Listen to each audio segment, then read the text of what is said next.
Avec Mourinho, Wenger a parfois pété les plombs. Mourinho acte les mots, même si la situation s'est considérablement calmée depuis que José Mourinho est à Manchester United. Ce fut pendant longtemps le feu entre Wenger et le Special One. Au milieu des années 2000, lorsqu'Arsenal et Chelsea luttaient pour le titre, le technicien français n'avait pas hésité à allumer le mou. Il est dérangé, déconnecté de la réalité et irrespectueux. Quand vous donnez du crédit à des gens stupides, ça les rend parfois encore plus stupides, avait lâché Wenger.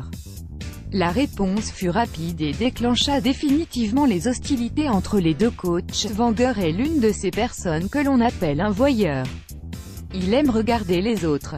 Il y a quelques types qui, quand ils sont chez eux, ont un gros télescope pour voir ce qu'il se passe dans les autres familles. Il parle sans cesse de Chelsea, Mourinho sur Wenger. S'il est heureux, je suis heureux, s'il est triste, je suis triste. Je souhaite toujours le meilleur à mes adversaires. Vous ne réalisez pas tout le respect que nous avions l'un pour l'autre, même si parfois on aurait pu penser le contraire. pic.twitter.com/GCYMV3RPQH Arsenal, France, @Arsenal. France, avril 20, 2018. Mourinho, acte 2, les gestes. En 22 ans, José Mourinho a été l'un des rares coachs, avec Alan Pardew, qui est véritablement parvenu à faire sortir Wenger de ses gonds.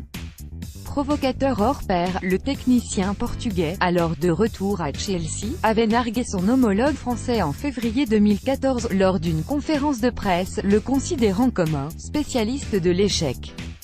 Des mots qui ne sont pas restés sans conséquence puisque le 5 octobre 2014, lors du choc entre Chelsea et Arsenal à Stamford Bridge, le professeur a littéralement pété les plombs en bousculant le Special One, prêt à en venir aux mains, pour une séquence désormais collector.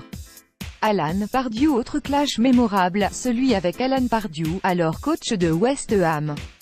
Le 5 novembre 2006, Wenger en veut au technicien anglais de l'avoir chambré lors du but de son équipe, inscrit au bout du suspense à 1 minute de la fin du match.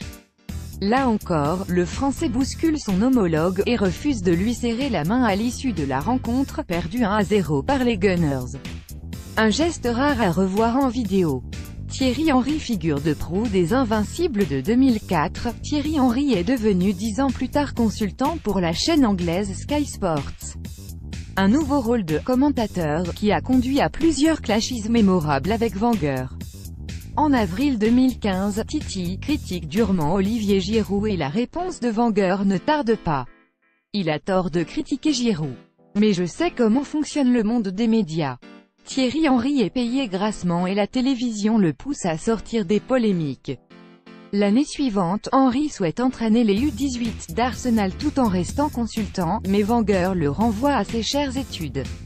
Le dernier clash entre les deux hommes date de janvier 2018.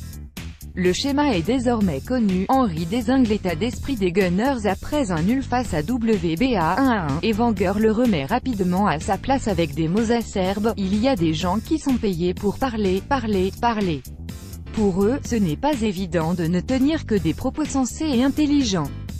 Les 10 meilleurs buteurs d'Arsenal sous l'ère Wenger 1, Henry 228 buts 2. Van Persie 132 buts 3. Walcott 108 buts 4. Giroud 105 buts 5. Bergkamp 102 buts 6.